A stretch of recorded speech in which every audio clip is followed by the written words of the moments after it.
Tes tes tes.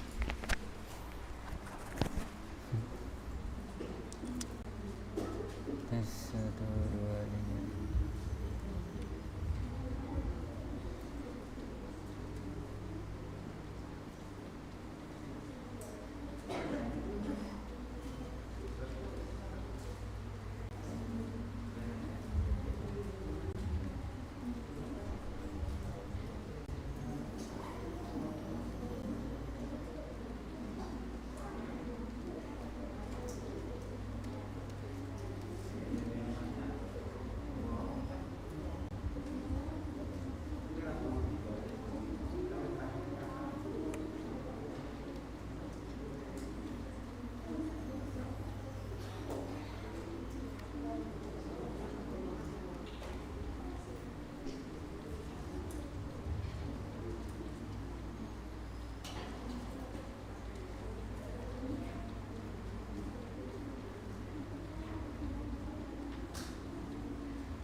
Tes tes.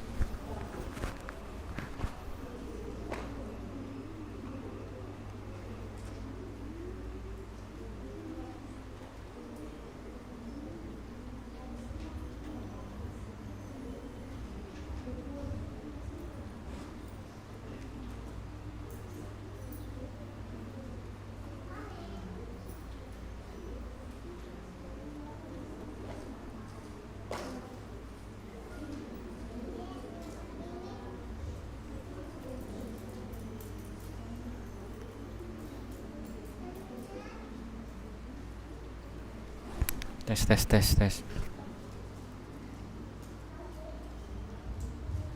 Bismillah. Assalamualaikum warahmatullahi wabarakatuh.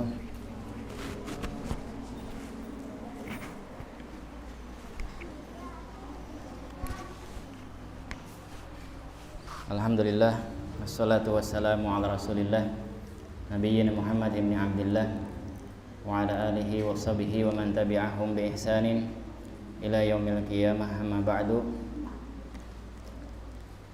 Para hadirin yang semoga senantiasa dirahmati Allah Subhanahu wa taala. Alhamdulillah, segala puji bagi Allah Tabaraka wa taala yang telah memberikan kita begitu banyak kenikmatan. Dan di antara nikmatnya kita masih diberikan kesempatan dan kesehatan sehingga kita bisa berkumpul kembali di taman surga, di majelis ilmu asy-syar'i dalam rangka kita bersama-sama untuk mendapatkan ilmu yang bermanfaat. Kita mohon kepada Allah Tabaraka wa taala agar Allah memberikan kita hidayah at-taufiq agar kita bisa mengamalkan ilmu yang kita pelajari, dan juga kita diberikan kemudahan Allah Subhanahu wa taala untuk menyebarkannya. Allahumma anfa'na bima 'allamtana wa 'allimna ma yanfa'una wa zidna 'ilma. Allahumma amin. Para hadirin yang semoga senantiasa dirahmati Allah Azza wa Jalla, pada pekan yang lalu kita sudah menyelesaikan pembahasan tentang apa? Tentang syirik, ya, dalam 2 pertemuan. Dan kita mohon kepada Allah Tabaraka wa taala agar kita bisa terhindar dari 3 jenis kesyirikan, yaitu syirik akbar, syirik asghar dan juga syirik al-khafi atau syirik khafi yang tersembunyi. Nah, pada malam hari ini kita akan lanjutkan dari pembahasan Kutaib Al-Wajibat Al-Mutahatimat Al-Ma'rifah ala kulli muslimin wal muslimah karya Syekh Abdullah bin Ibrahim Al-Qara'awi hafizahullah, yaitu pembahasan tentang kufur. Pembahasan tentang kufur.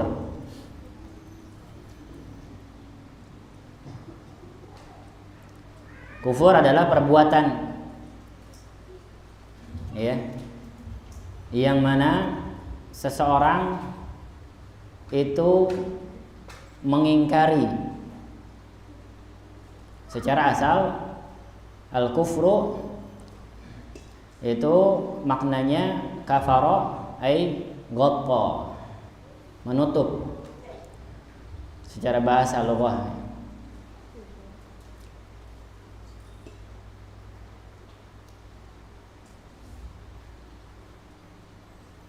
Dan yang dimaksud kufur di sini adalah bukan orangnya. Kalau orangnya namanya kafir. Kufur di sini adalah perbuatan, ya, fi'il, perbuatannya.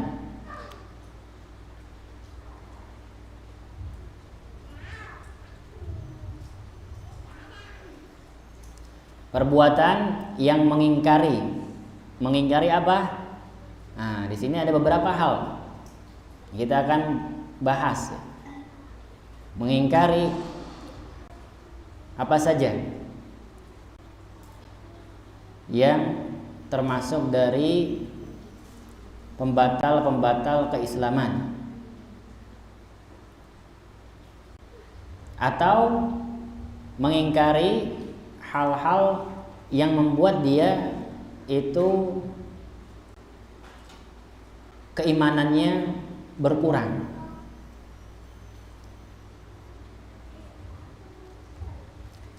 Disebutkan oleh muallif di sini hafizahullah taala, al-kufru kufran. Kufur itu ada dua macam.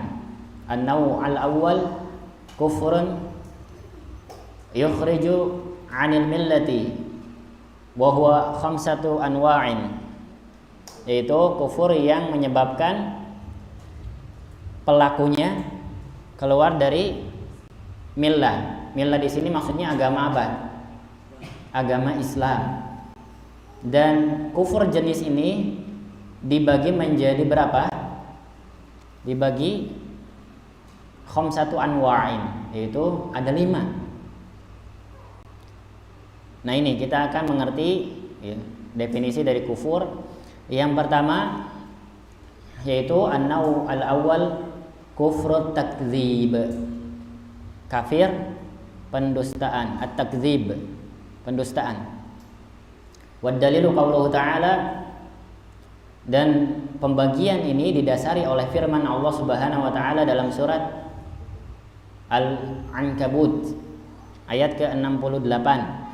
Antum bisa lihat di halaman 42. Allah Subhanahu wa taala berfirman, A'udzubillahi minasyaitonir rajim.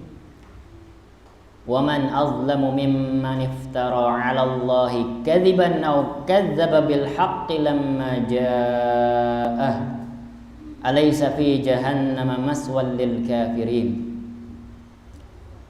Dan siapakah yang lebih zalim daripada orang yang mengada-adakan kedustaan? Kedustaan atas siapa? Terhadap siapa? Terhadap Allah. Au kadzdzaba bil haqq, atau mendustakan kebenaran. Lamma ja'ah, tatkala kebenaran itu datang kepadanya.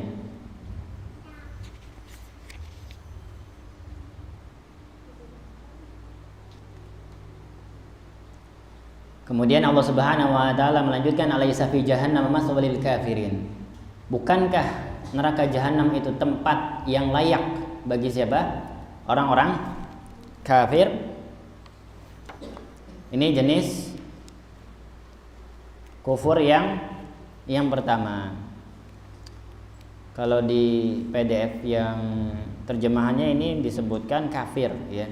Ini kurang tepat, bukan kafir tapi kufur, karena kafir itu adalah pelakunya. Ya, sedangkan yang dimaksud oleh muallif di sini adalah perbuatannya.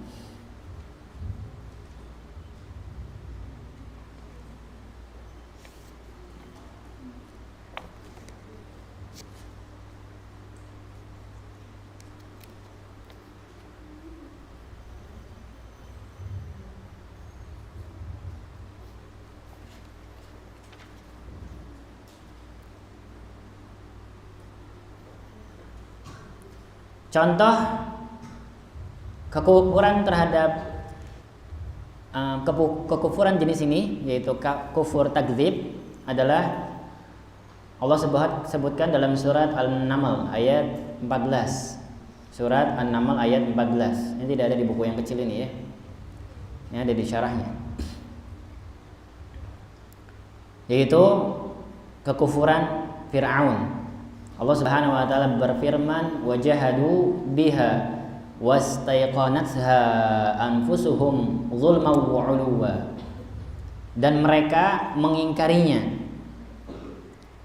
Nah, di sini kenapa Allah Subhanahu wa taala sebutkan dengan jamak? Padahal intinya yang paling ya, yang menyebabkan pengingkaran yang paling besar di situ dilakukan oleh Fir'aun, tapi Allah sebutkan dengan jamak. Para ulama menjelaskan ya bahwasanya Allah menghukumi kaum Fir'aun yang mengikuti keyakinan Fir'aun, sehingga hukuman pengingkaran itu bukan hanya berlaku bagi Fir'aun saja, tapi bagi kaumnya yang mengikuti, yang taat kepada Fir'aun, yang menjadikan Fir'aun itu sebagai ilah. Dan mereka mengingkarinya karena kezaliman dan kesombongannya. Padahal mereka meyakini kebenaran. Kebenaran yang dibawakan oleh siapa? Siapa yang membawakan kebenaran kepada Fir'aun? Nabi Musa alaihissalam, ditemani nama siapa? Nabi Harun alaihissalam. Taib, itu contohnya dari kafir atau kufur ya, kufur pendustaan, kufur takdzib, yaitu Fir'aun yang mendustakan siapa? Yaitu Nabi Musa alaihissalam ketika membawa kebenaran dari Taurat dan ajaran-ajaran yang dibawa oleh Nabi Musa alaihissalam.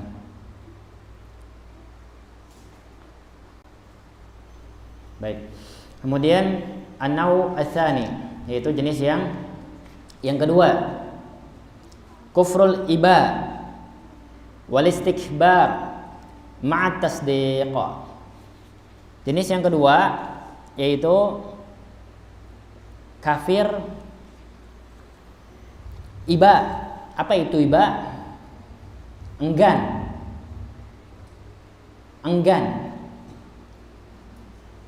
Dan istikbar, kufur istikbar, sombong.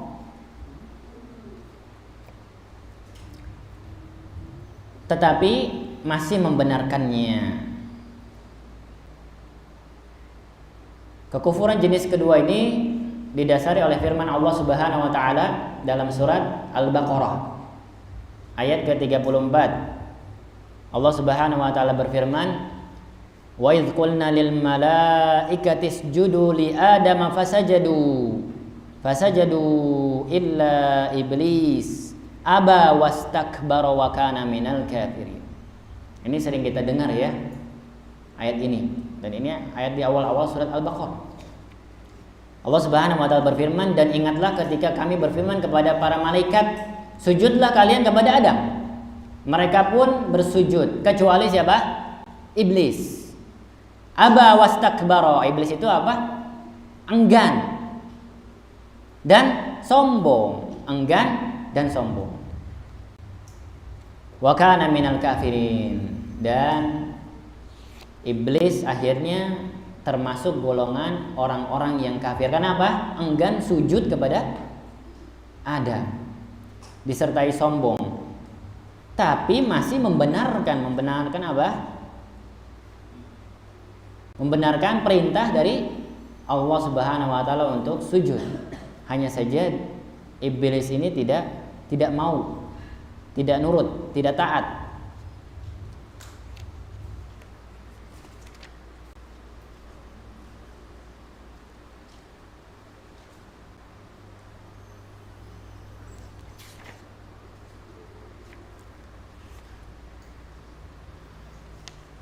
Dalam surat Al-A'raf ayat 12, antum bisa tulis ya. Al-A'raf ayat 12 disebutkan sebab iblis itu tidak mau sujud kepada Adam. Allah Subhanahu wa taala berfirman, "Qala ma mana'aka alla tasjuda id amartuk." Allah berfirman kepada iblis, "Apakah yang menghalangimu sehingga kamu tidak bersujud kepada Adam?" Kemudian iblis menjawab, qala ana khairun minhu khalaqtani min nar wa khalaqtahu min tin. Jawaban iblis apa? Aku lebih baik daripada dia. Dia ini siapa? Adam alaihissalam. Engkau ya Allah ciptakan aku dari api. Kata siapa? Iblis. Sedangkan dia yaitu Adam engkau ciptakan dari tanah. Karena alasan ini iblis enggan dan sombong, karena dia merasa mulia, diciptakan dari api, sehingga dia termasuk orang-orang yang kafir. Termasuk kufur yang kedua apa? Kufrul aba atau kufrul iba wal istikbar, dan sombong, enggan dan sombong. Tapi ingat, ini dia dalam keadaan masih membenarkannya. Kalau yang pertama, kufur takzib, ini mendustakan, benar-benar mendustakan sama sekali, ya. Tidak ada sifat membenarkannya meskipun sedikit. Kemudian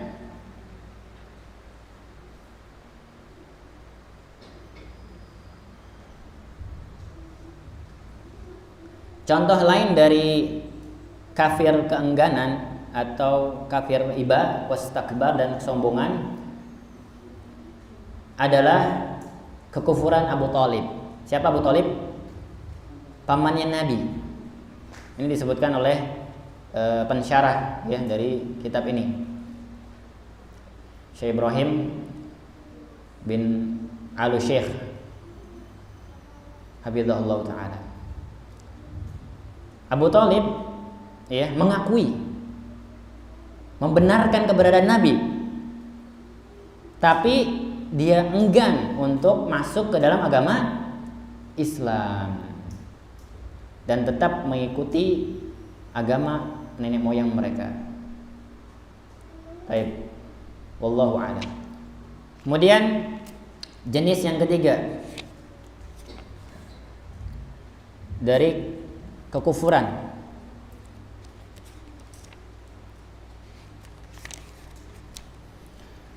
An-naw'u ats-tsalits kufru syak. Jenis yang ketiga adalah kufur keraguan-raguan, ragu-ragu. Wa huwa kufru dzan, dan dia merupakan kufur dzan. Apa itu dzan? Prasangka, persangkaan. Kufur jenis ini dilandasi firman Allah Subhanahu wa taala. Wad dalilu qauluhu ta'ala. Di dalam surat Al-Kahfi. Nah, ini sering kita baca ya, ayat ke-35 sampai 38. Ini Ashabul Jannah ya. Kisah pemilik kebun. A'udzubillahi minasyaitonir rajim. Wa dakhala jannatahu wa huwa zalimun li nafsihi qala ma adhunnu an tabida hadhihi abada وما أظن الساعة قائمة ولئن رددت إلى ربي لأجدن خيرا منها منقلبا قال له صاحبه وهو يحاوره أكفرت بالذي خلقك من تراب ثم من نطفة ثم سواك رجلا لكن هو الله ربي ولا أشرك بربي أحدا. Ayat 35 sampai 38 surat Al-Kahfi. Wa dakhala jannatahu wa huwa zalimun li nafsi. Dan dia memasuki kebunnya dengan sikap menzolimi dirinya sendiri. Kenapa? Karena angkuh dan kafir. Qala ma adhunnu an tabida hadhihi abada. Dia berkata, ya, salah satu pemilik kebun ini, aku kira kebun ini tidak akan binasa selama-lamanya, kekal gitu ya. Wa ma adhunnu as-sa'ata qa'imah. Dan aku, kata salah seorang pemilik kebun ini, aku mengira. Azunnu, nih di sini perhatikan azunnu. Azun ini berarti apa? Persangkaan, ya. Dia mengira bahwasanya hari kiamat tidak akan datang. Wala irruditu ila rabbi la ajidanna khairan minha munqalaba. Sekiranya seandainya aku dikembalikan kepada Rabbku, pasti aku akan mendapatkan tempat kembali yang lebih baik daripada ini. Kemudian, teman ini, kawannya yang beriman berkata kepadanya, wa huwa yuhawiruhu, sambil bercakap-cakap gitu. Akafarta billadzi khalaqaka min turab? Apakah engkau, wahai pemilik kebun, ingkar terhadap Rabb yang menciptakan engkau dari tanah? Summa min nutfatin summa sawwaka rajula. Kemudian menciptakan engkau dari setetes air mani, lalu menjadi dia, yaitu Allah Subhanahu wa taala menjadikan engkau seorang laki-laki yang sempurna. Lakinnahu wallahu rabbi wala usyriku bi rabbi ahada. Kemudian orang yang memberikan nasihat ini, ya, berkata, aku percaya bahwa dia adalah Allah Rabbku. Aku tidak mempersekutukan Rabbku dengan sesuatu apapun. Nah, ini kekafiran yang dilandasi apa? Ragu-raguan. Keraguan pemilik kebun ini ragu-ragu terhadap apa? Hari kiamat itu akan datang. Dia mengingkari dan ragu-ragu gitu ya. Mengingkari dalam keadaan ragu-ragu akan datang atau tidak. Dan dia memperkirakan kebunnya itu tidak akan binasa karena dia ragu-ragu terhadap hari kiamat.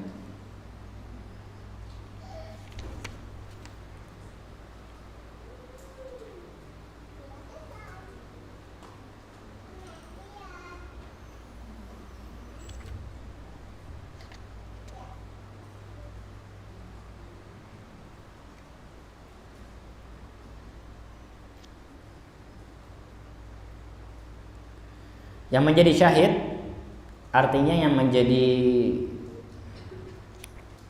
patokan, ya, yang menjadi landasan dari dalil ini adalah perkataan Allah Subhanahu wa taala, akafarta, apakah engkau telah kafir?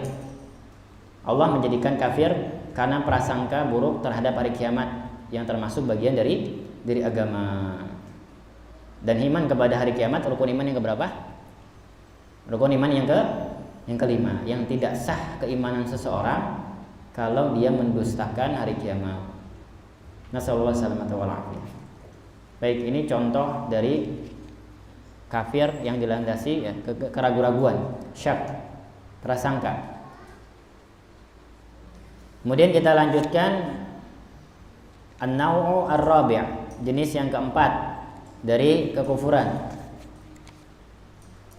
Kufrul i'rad, yaitu kekafiran berpaling.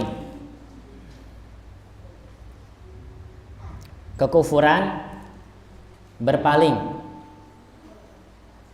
Kekufuran jenis ini dilandasi oleh firman Allah Subhanahu wa taala, wad dalilu qauluhu ta'ala walladzina kafaru amma unziru mu'ridun. Dalam surat Al-Ahqaf Allah Subhanahu wa taala berfirman,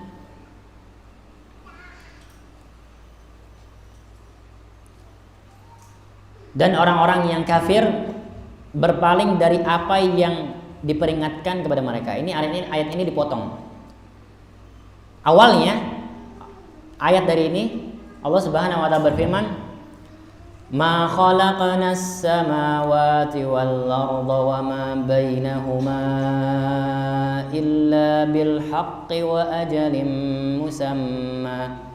Tidaklah kami menciptakan langit dan bumi dari apa yang ada di antara keduanya, melainkan dengan tujuan yang benar dan dalam waktu yang ditentukan. Ini harus kita yakini. Allah menciptakan langit dan bumi, dan apa yang di antara langit dan bumi, langit ada berapa? 7 lapis. Ada berapa? 7 lapis. Bumi ada 7 lapis. Dan di antara keduanya, ya, ada makhluk-makhluk Allah Subhanahu wa taala. Dan Allah ciptakan langit dan bumi berapa hari? Ada yang tahu? Fi sittati ayyam. Ada di dalam surat As-Sajdah. Berapa? 6 hari. Kemudian ada yang ke-7 naik ke atas. Summa ya'ruju ila samai, ya. Nah, kita harus yakin pada waktu yang ditentukan itu ya, Allah Subhanahu wa taala menciptakan langit dan bumi. Akan tetapi orang-orang kafir dari apa yang diperingatkan mereka berpaling, mu'ridun. Ini adalah syahidnya, ya. Yaitu orang-orang kafir tidak membenarkan penciptaan langit dan bumi. Mereka berpaling dari apa yang disampaikan oleh para rasul mereka. Sehingga termasuk kekufuran mereka ini, ya, itu kufur al-i'rad, berpaling dari apa yang diperingatkan kepada mereka, dari apa yang disampaikan kepada mereka.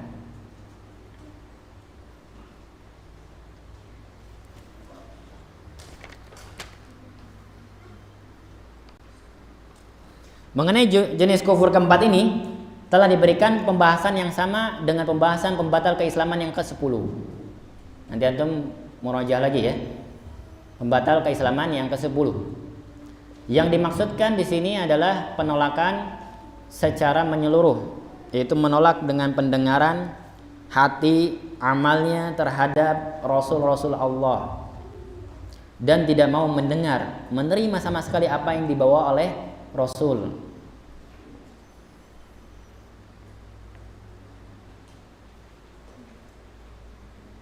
Dan ingat, ya, kekufuran ini mengeluarkan seseorang dari agama Islam. Wali'udzubillah, nasallallahu salamata wal afiyah. Baik, kemudian kufur yang terakhir dari jenis yang pertama, yaitu kufur yang kelima,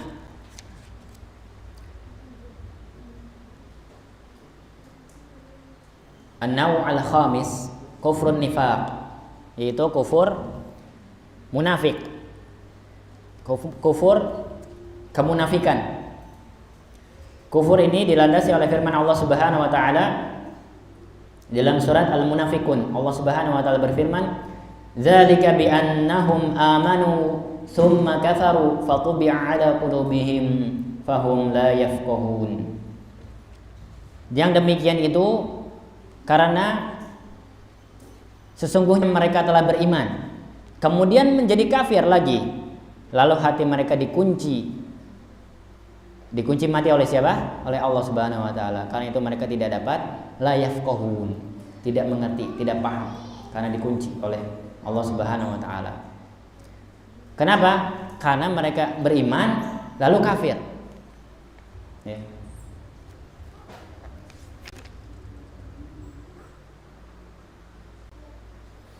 Mengenai jenis-jenis kemunafikan akan dibahas pada pembahasan khusus setelah ini, ya, yaitu anwa'un nifaq, jenis-jenis kemunafikan. Nanti ada nifaq amali, ada nifaq i'tiqadi. Dan di dalam surat Al-Baqarah ayat 14 sampai 15 dijelaskan kebiasaan orang-orang munafik. Apabila mereka orang-orang munafik berjumpa dengan orang yang beriman, qalu amanna. Apa? Mereka berkata, kami beriman. Wa idza khalau ila syayatinihim. Tapi orang munafik ketika mereka kembali kepada para pemimpin mereka, mereka berkata, qalu inna ma'akum innama nahnu mustahzi'un. Sungguhnya kami bersama kalian wahai para pemimpin kami. Dan kami tadi itu hanya berolok-olok, bercanda. Kemudian Allah Subhanahu wa taala lanjutkan, Allahu yastahzi'u bihim wa yamudduhum fi tughyanihim ya'mahun. Allah akan memperolok-olok mereka nanti kapan? Di hari kiamat, ya. Dan membiarkan mereka terombang-ambing dalam kesesatan.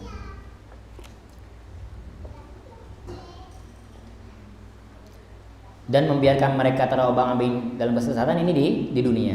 Allah memperolok-olokkan mereka di akhirat.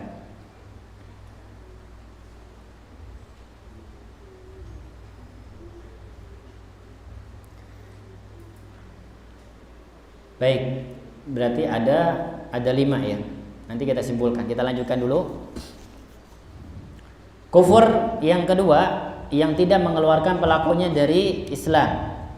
Setelah kita mempelajari 5 jenis kufur yang menyebabkan seseorang keluar dari Islam, kita pelajari jenis kufur yang kedua, an-nawsani min naw'i al-kufri, yaitu kufur yang tidak menyebabkan seseorang keluar dari agama Islam. Wa huwa kufrun asghar, dan dia disebut dengan kufur asghar, kufur kecil. Wa huwa kufrun asghar la yukhriju minal millah wa huwa kufrun ni'mah, yang tidak mengeluarkan seseorang dari agama Islam, dan dia adalah kufur terhadap nikmat. Dan dilandasi oleh firman Allah Subhanahu wa taala, wa dalilu qaulu ta'ala, wa daraballahu masalan qaryatan kanat aminatan mutma'innatan ya'tiha rizquha ragadan min kulli makanin fakafarat bi an'amillahi fa'adzaqaha Allah libasal ju'i wal khawfi bima kanu yasna'un. Di dalam surat apa? An-Nahl ayat ke-112. Allah memberikan perumpamaan. Jadi kalau antum belajar bahasa Arab, doroba itu artinya apa? Memukul ya, bukan memukul di sini. Hati-hati. Doroba Allah memukul, bukan. Allah membuat suatu perumpamaan, permisalan. Ya.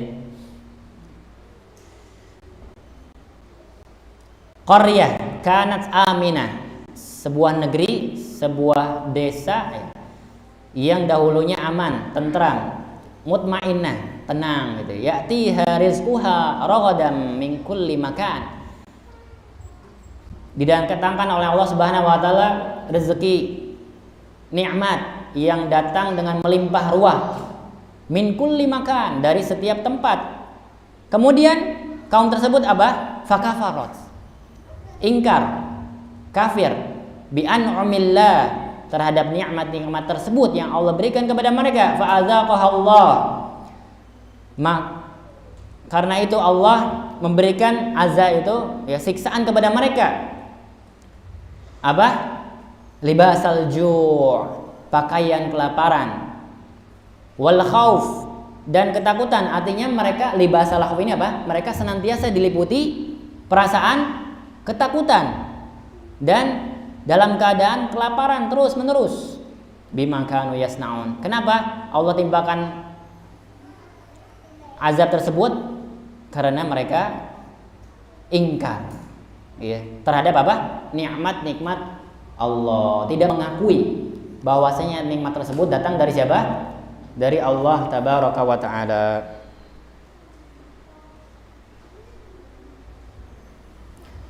Dalam hal ini ada sabda Nabi sallallahu alaihi wasallam dalam hadis riwayat Muslim.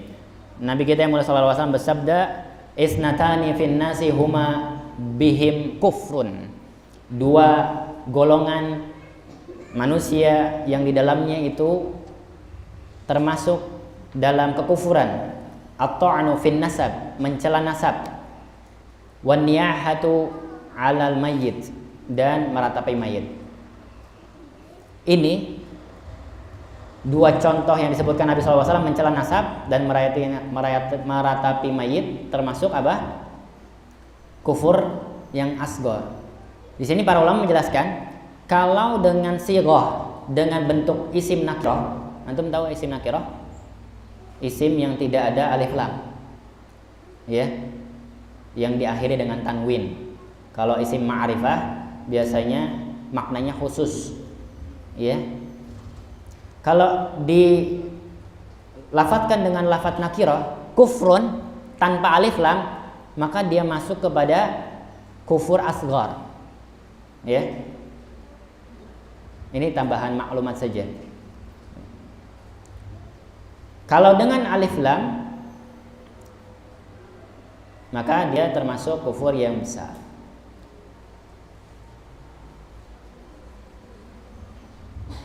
Namun ini bukan mutlak, ya. Nanti ada beberapa pengecualian. Nah, ini dijelaskan para ulama tentang masalah ini. Tapi secara umum seperti itu, ya. Kaidah umumnya seperti itu.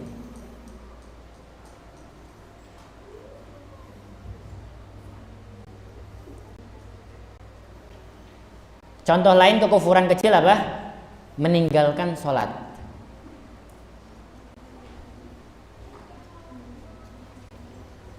Contoh lain dari kufur kecil apa? Meninggalkan sholat. Sebagaimana sabda Nabi SAW, "Inna bainar rajuli wa baina syirki wal kufri tarkus sholat."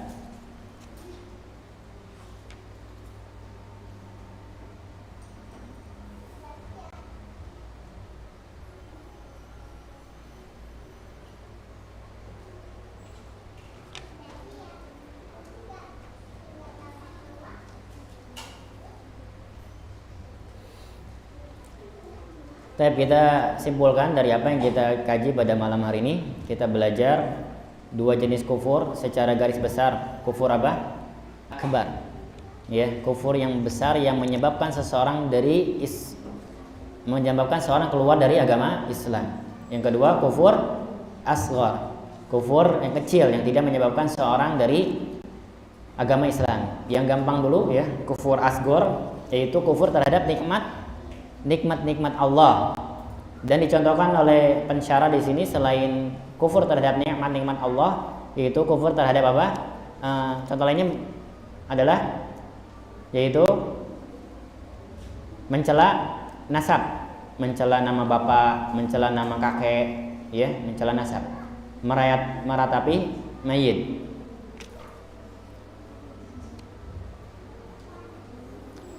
Kemudian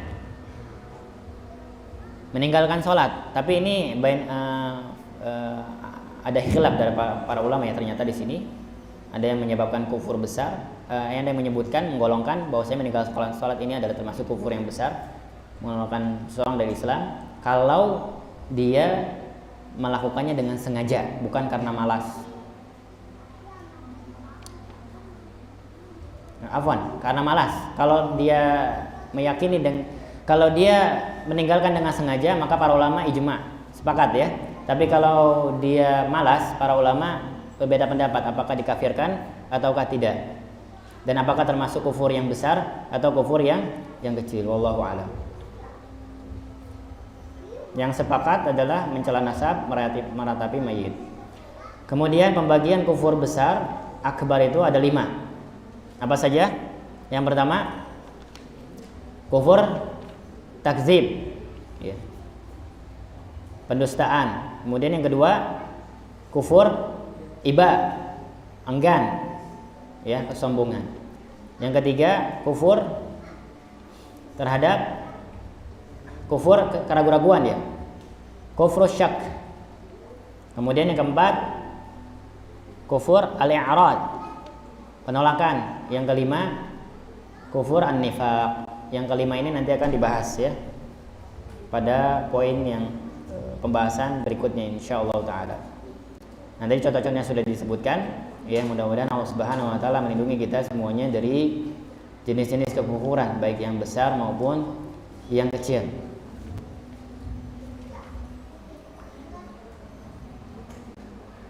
Wallahu a'lam bissawab. Ini saja yang bisa disampaikan pada kajian pada malam hari ini. Mudah-mudahan bermanfaat bagi saya pribadi dan yang hadir, dan saya mohon maaf kepada Allah Subhanahu.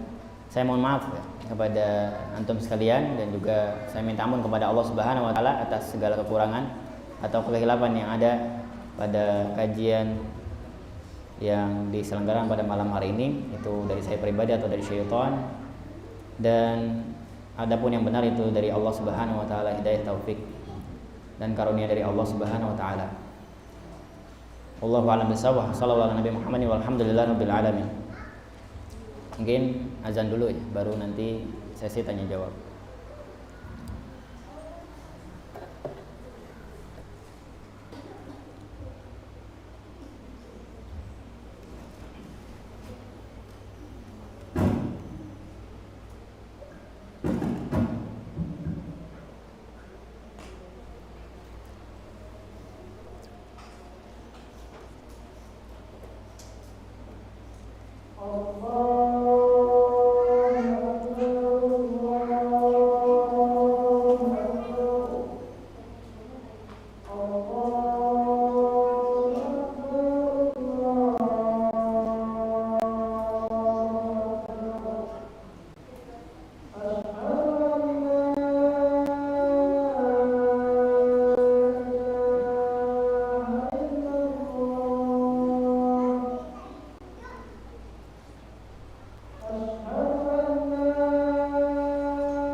Alhamdulillah wassalatu wassalamu ala Rasulillah ma ba'd.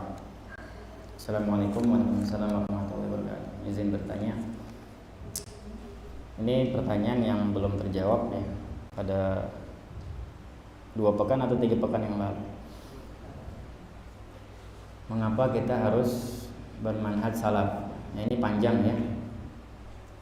Ada buku bagus yang dikarang oleh Syekh Salim bin Id Al-Hilali, hafizahullah ta'ala. Beliau merupakan murid dari Syekh Albani rahimahullah ta'ala. Limada ikhtarna manhaj as-salaf as-salafi. Itu bagus sekali buku itu, udah terjemahkan kalau nggak salah. Diterjemahkan, saya lupa ya. Mengapa kita harus bermanhaj salaf? Jelaskan dari dalilnya ya. Dan bermanhaj ini bukan bermazhab. Manhaj itu secara bahasa apa? At-thariqah. atau metode, ya. Atau as-sabil, jalan. Sedangkan istilah manhaj itu adalah suatu cara untuk menempuh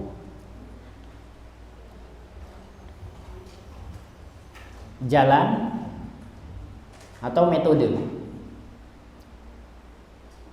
Kalau manhaj salaf berarti suatu cara atau jalan metode untuk mengikuti salaf. Salaf secara bahasa artinya apa? Terdahulu. Secara istilah, salaf itu artinya generasi yang terbaik yang disebutkan oleh Nabi SAW, khairun nas qarni, sebaik-baik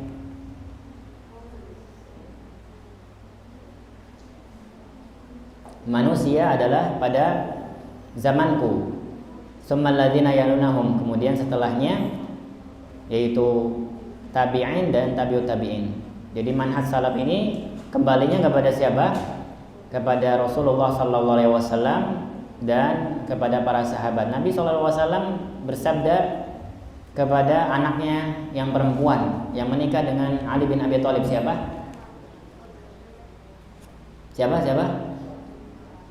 Fatimah, ya. Yaitu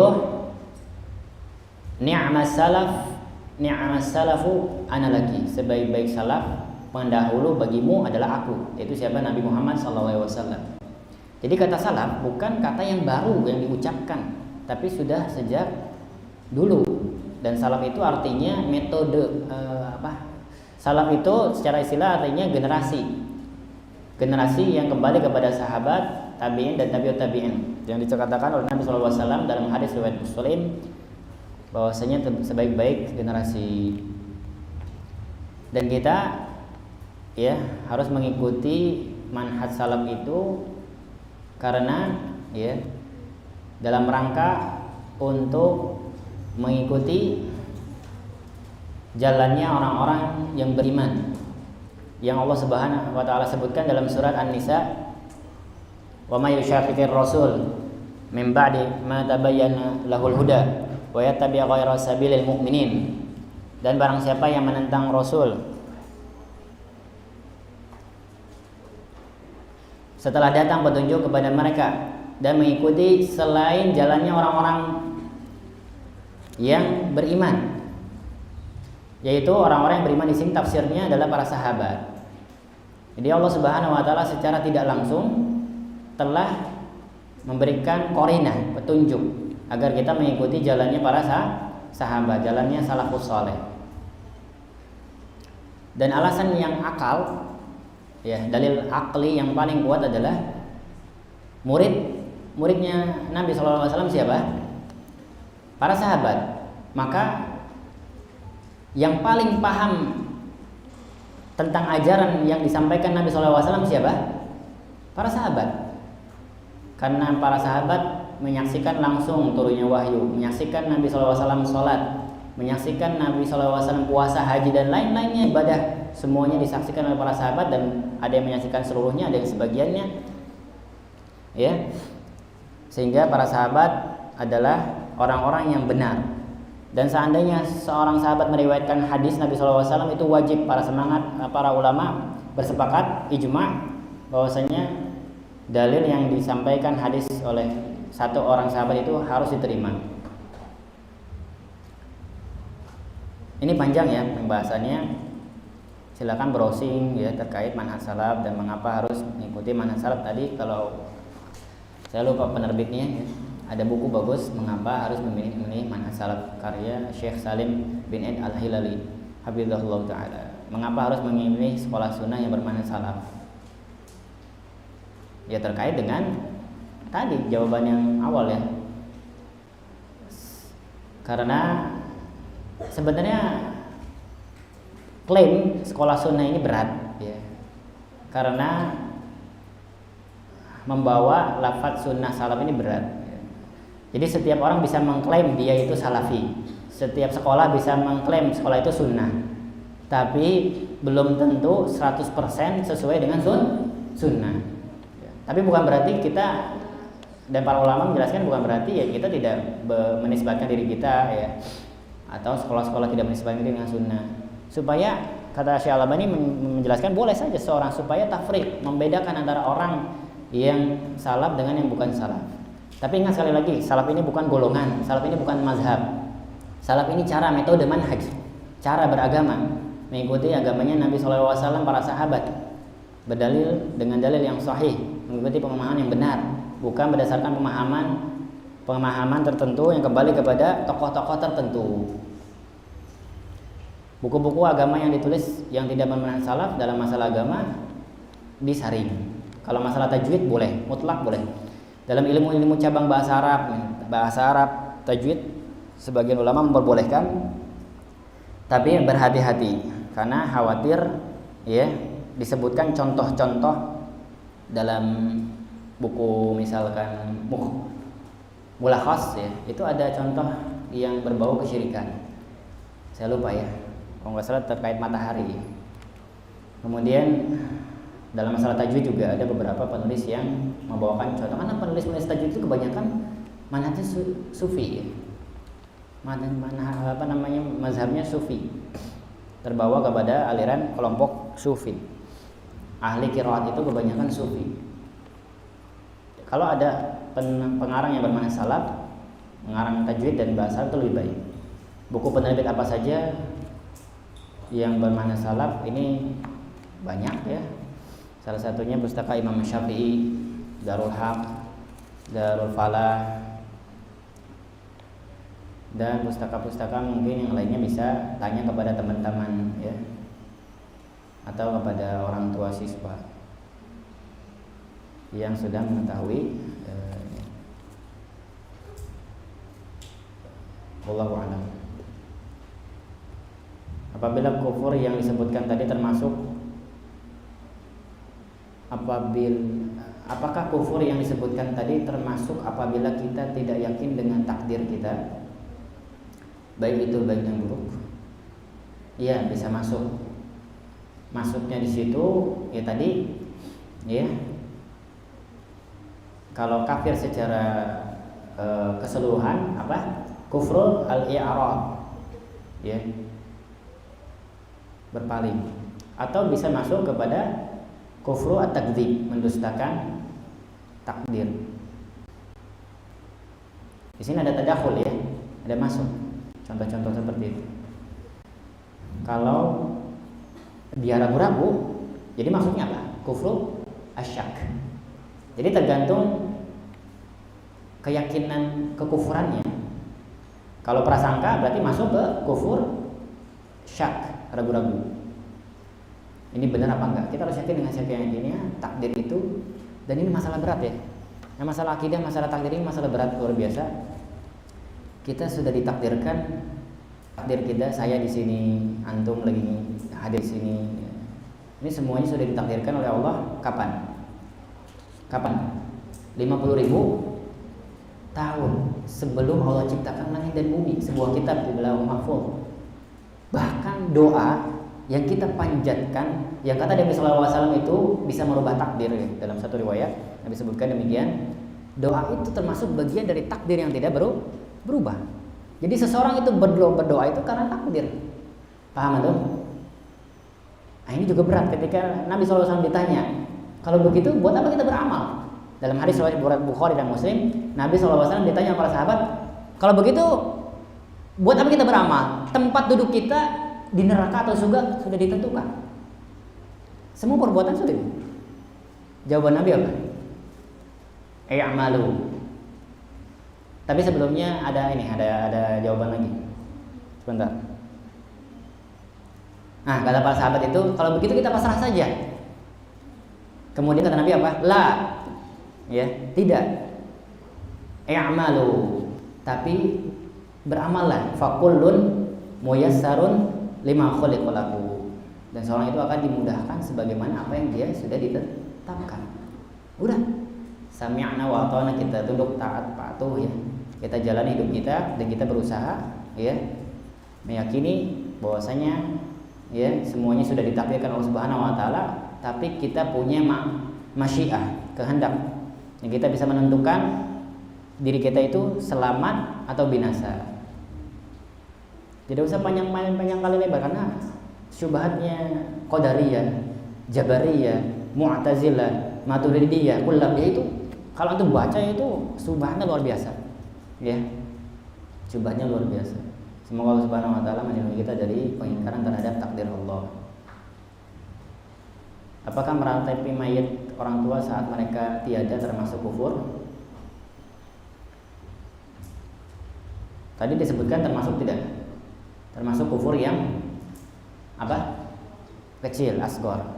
Ya, tidak sampai mengeluarkan seorang dari Islam, tapi dosa besar. Dosa besar, ya. Jadi jangan sampai dilakukan. Apa yang sudah terjadi ikhlaskan karena Allah Subhanahu wa taala. Sudah ditetapkan oleh Allah, dan la yukallifullahu nafsan illa wus'aha. Allah tidak akan membebani seorang melainkan sesuai dengan kemampuannya.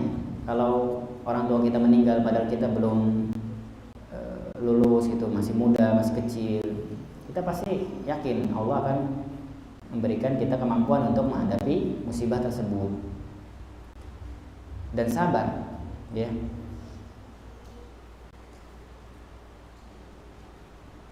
Bagaimana hukum menangisi mayit saat berkunjung ke kuburan? Gimana? Boleh nggak? Nabi SAW pernah meneteskan air mata karena meninggalnya siapa? Anaknya bernama laki-laki, Abdullah, ya. Lalu ditanya oleh para sahabat, engkau menangis wahai Rasulullah? Anda lupa jawaban Rasulullah SAW. Dan para ulama menjelaskan, ya wajar, ya Nabi SAW sedih. Jadi kalau menangis boleh, yang nggak boleh merau-rau, meratap, mencakar, merobek.